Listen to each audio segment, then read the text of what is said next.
Hello. I suppose this is going to be a reaction video to another YouTube guitarists, pedalists video. I feel like this is a fascinating subject, and I wanted to throw in a couple pennies here. The fellas at the Pedal Show, which is a great channel. This is a fantastic video as well. You may have seen it, you may not have. This is the best guitar amp in the world. Is the title, and the tips on using pedals with it. And it's a great look at maximizing the use of a very efficient, compact, and a rational guitar amplifier on stage in an effort to bring back and to enjoy the sense of being on stage, hearing an amp, feeling the sound, being a part of a cohesive stage experience, which is something I have done quite a lot in my youth. I was also a sound engineer, so I've been on both sides of this thing. But I haven't had experience since the modelers with live engineering, or even playing on stage with a live modeler. I have become a live modeler guy, or a modeler guy, because my hearing is one thing. As a front of house engineer for years, one of the things that made me leave the position at all was that it was damaging my hearing, and I could tell. And I didn't really want to. I'm 67 now, and I have constant tinnitus, and I don't hear speech very well. My wife and I. No, that's another story. But we both know what that's like. But it would be way worse had I have continued, and it's a shame too, because I really loved live engineering. I really did. I love the sound, being able to bring the sound of a band together. And I had some good source material, but since that time, I don't play out. I don't play live. I rarely do. The couple of times I have. I came home with a pretty damaging hearing loss. So, for those of you that are young bucks, and those of you that can at least limit the exposure that you have to loud sounds for long periods of time, or if you're not interested, and it's, I can definitely I can respect the fact that some people, it's a sacrifice. And I made a sacrifice. I didn't sacrifice as much as some others as far as hearing goes, but I made a sacrifice, and it was well worth it. If I had the technology today as far as monitoring, it would have been a much better situation, but we did not have that. I had no way to accurately monitor front of house without just listening to the actual sound. And, I've checked it with a decibel meter a few times, and 110. Certain places in the venue was not uncommon. And then again on stage, I was a drummer and a guitar player, and I always listened with my left ear. My guitar amp was to the left of me. When I played drums, I tended to play like this with my ear toward the snare drum. So my left ear is a little more pummeled than my right ear, and it affects a certain frequency band or small 3 to 4K area that sort of, when things are centered perfectly, and I listen to white noise, it kind of has a little, it's not, perfectly centered, which is annoying. But all that said, this is a great video. I forget, what is the best guitar amp? Let's have a look here. It's a little Fender. Yeah, what is that? Let's see. All this if you don't want it. We really want you to stop apologising for your guitar tone and volume. Preach it, brother. Just seen too many gigs of late where people have been forced down the digital modelling route, or the silent stage route, or some quiet route. Why? It's small and portable. It's loud enough to get over any drama. I encourage you to watch this. I'm not gonna play large sections of their video, I think you should support them and give it a listen yourself in fairness, because that's the only way you're going to really form an opinion on this. What I'm doing is taking little personal ideas and reflections about the topic. I think it's a great solution and a great way to go for so many people, and I probably would have done the same. In fact, my main amp was a Fender Twin, and I used an LPB1 as a preamp. It was a 73 Fender Twin, Utah speakers, and I turned the channel volume all the way up. I think I never got the master volume past 4 or 4.5 at the most. And it was fucking loud, and it sounded great. And it's a Fender, and I got a really nice distortion. And I would, if I had the money, it would be a vanity exercise to buy one of those now. And I have an LPB1. In fact, I took it to a gig where they had one of those 73 Twins, and I plugged it in, and it was just like going home. But anyway, so that thing was heavy. If you've ever tried to pick up a Twin, you know what I'm talking about. I don't know what it is. It feels like 100 pounds, but it's probably like 60 to 80. So something like what they're showing here, over there, would be a great and welcome change. Now, I was playing, I don't know, hard rock, sort of AC/DC style in those days, but not quite. Sort of power pop and some covers and stuff. So the Twin, I tell you, that Twin served me well, and it was so fucking loud, and it sounded so good. But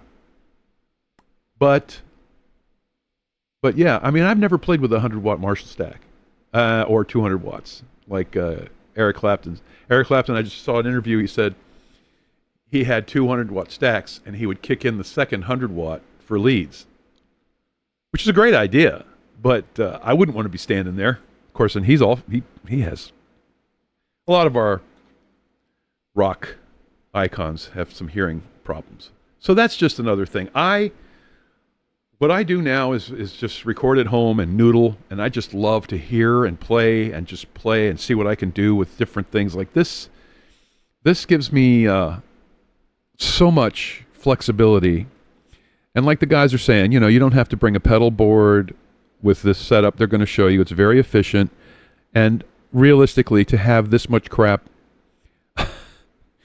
live is just not possible. And that's why I enjoy this, because it is possible. With this particular app, it will do as much as your iPad hardware can handle. And I can get a respectable performance out of an iPad Air 2. You can't have all this shit in here, but almost. And I have tried. I have a Ampero Stomp 2, which is great, but I just never use it. I'll probably sell it on Reverb. It tops out as far as how many things you can put on there, and sometimes I use CPU intensive effects in their chain, and it can't handle it, and I just don't have it. It's one of the best sounding, and it was the best value. I would vouch for that at the time I bought it. I think for the money, it's fantastic. I just have no use for it, and this serves my purpose as well. It's all about the purposes. What do you want to do? Do you want to play out? I don't have a way to check this as a stage system. In fact, I've tried things in the house, and it's very hard to translate this to a real room, which is it's not something I have the facilities or the finances to experiment with. But if I did, I would share it with you. I have a 62 Fender Bassman over there, the blonde. And that thing sounds great when you turn it way up. It's like this little Fender here, but it's too fucking loud. Plus, it's hard to control, and you don't have as much tone shaping capabilities. It's great for whatever. If it's right for your use case, then that's the right thing to do. Depends on what you want to do. So these young fellas, have a great little setup here. Let's hear some of their sounds. Let's see if I can. To 9. It's a deluxe reverb. Okay. You hear the faint hum of an amp. There are those of you that will think I've absolutely lost my crackers at this point.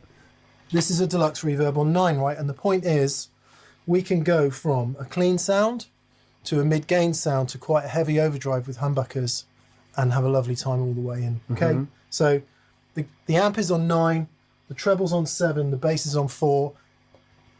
All I'm going to do is affect the guitar's controls, okay?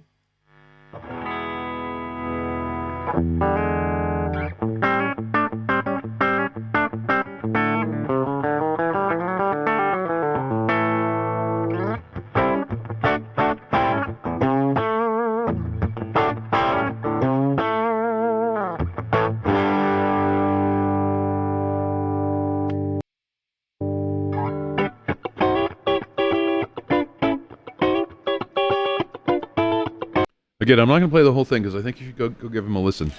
Let me see what I have for a Gibson.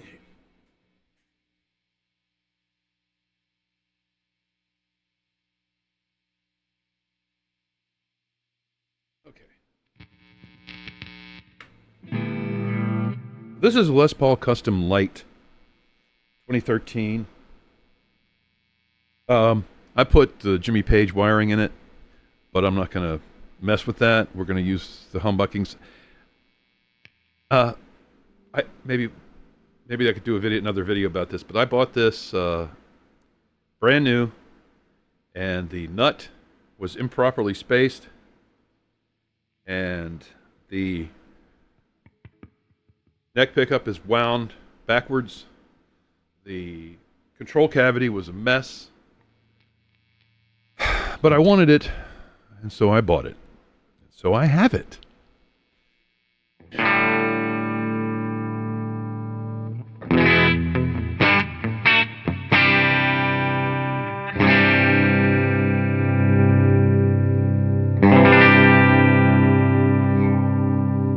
So, what I've attempted to do here is to do this kind of a thing where you can utilize your guitar's volume control to go from a clean, usable clean tone to a usable dirty tone. And I think I got pretty close. I'm using the Vox AC30 Boost V2 that you can get with with bias effects.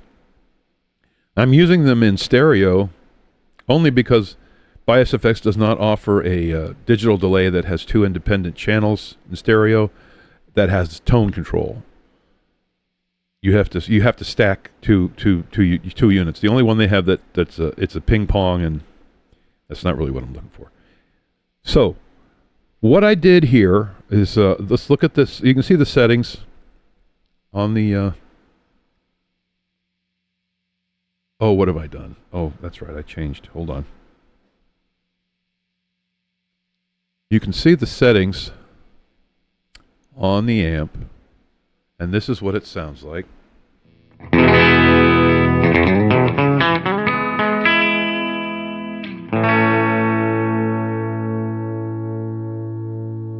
That's with the guitar volume all the way up. Something I will tell you I set up, all my amp setups are done with the tone in the mid position. This is tone on 5 because I want someplace to go.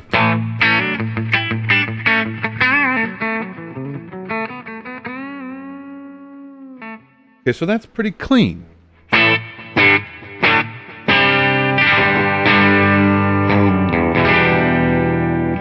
Now to get the drive, see with the Fender, with the Vox, when you run the gain up, it changes the equalization. It changes the way the whole EQ stack, the whole tone stack responds.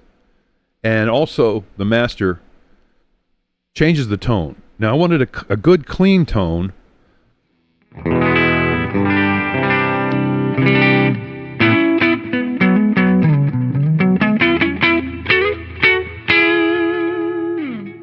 which I think I have there. It's got a little meat to it, a little hair. So to boost the gain, it's kind of like my trick with the with my old Fender Twin. I use this compressor, which I've fiddle-farted around with and come up with this setup. Now you could hear the noise level, but again, you're not going to get rid of noise level completely. There's no gate. I'm not going to use a gate until it gets necessary. I want you to hear this, because if you're considering something to use, even if it's just at home, or you want to try to use it on stage and bias effects, I mean, I'm sorry it's so old, and I don't know if they're ever going to upgrade it or if they're going to even continue to support it. But it is the one that I continuously end up going back to. And I think, of course, it's partially because I've been using it for years, ever since it came out. So anyway, back to the point. So we've got a little input gain. So I'm going to turn down the guitar level. See if we can clean it up.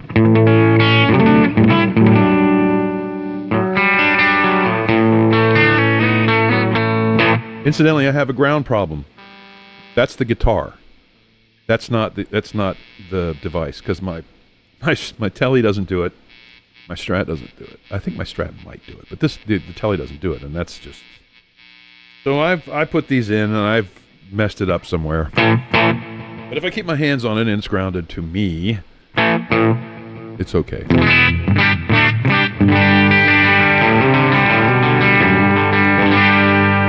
So now we have some gain.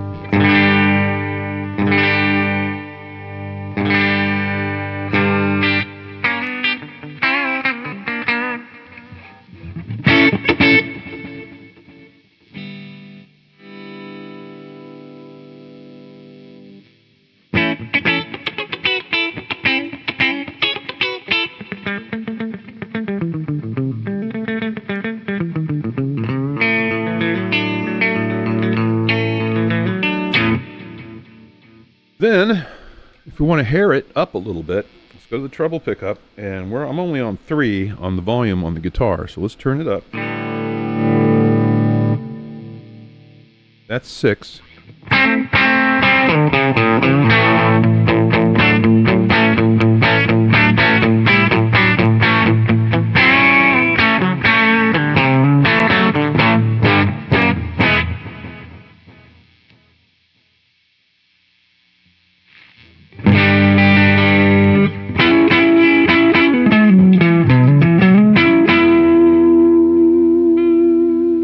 Let's hair it up a little more. Turn it up all the way.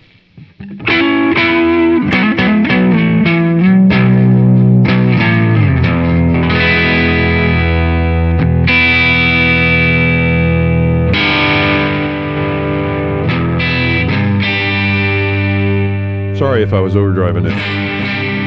Overdriving my OBS.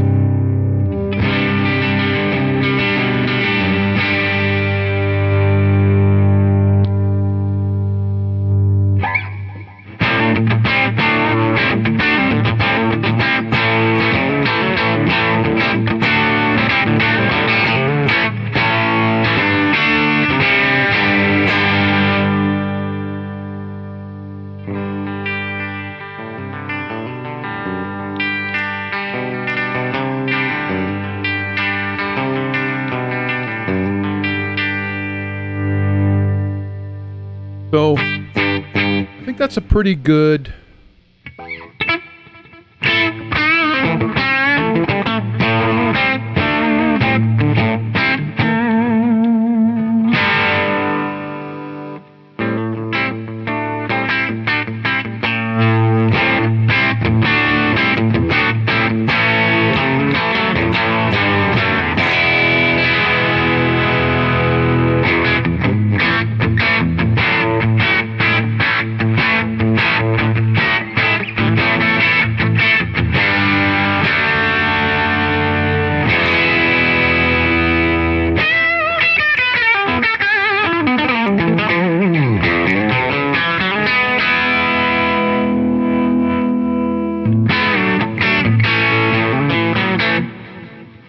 So now the problem here would be transferring this to the stage. I don't have an answer for that. I have not found monitors that transfer well for that use case. I think that's the dispersion.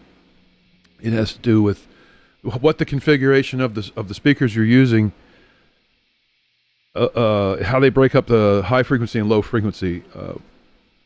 When you're using horns, especially on stage, for a guitar in that close proximity, the horns are just too directional, too harsh, and I have not found a true full range answer to this. Although the closest I've come is I have some bookshelf speakers. Oh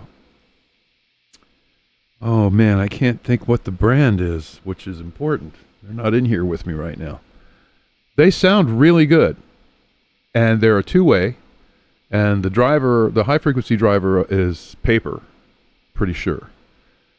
And if you enlarge those enough to get maybe 100 dB on stage, they would certainly work. But then again, as you enlarge the drivers, the dispersion is going to change too a little bit. So you have to get far enough away, or it would take me some time to work through this. I just don't have the resources for that. It seems odd that there isn't a single answer to this, because when I'm listening right now, and what you're listening to is what you listen to music on. So this would be a relatively flat response situation, flat, quote unquote. So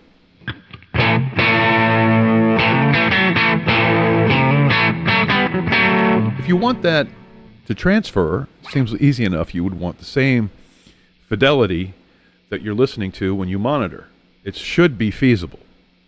But the physics of sound, I think, since you're not if you generate the sound through the actual amp that you're going to use, and you're happy with it, and it sounds exactly the way you want, then yeah, that'll work.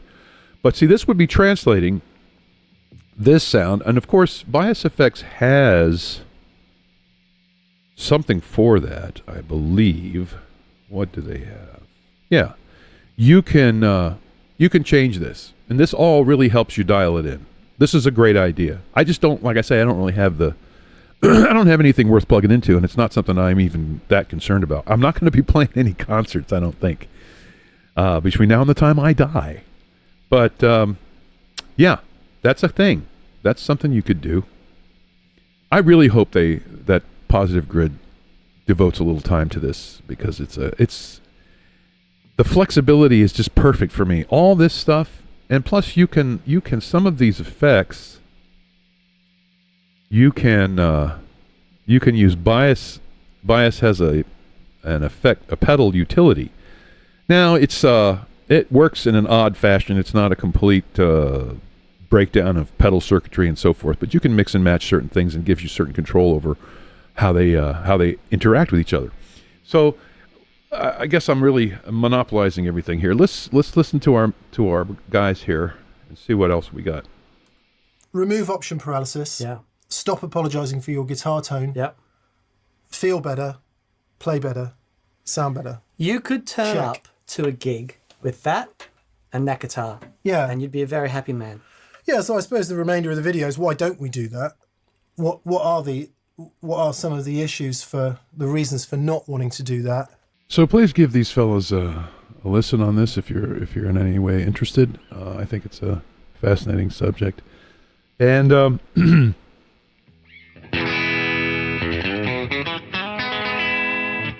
maybe I'll do something about like I say, I'm a Positive Grid Bias Effects 2 guy apparently, and if you're interested in that at all, I'll probably be doing some more stuff on that. Show you how to tweak amps and get the most out of it.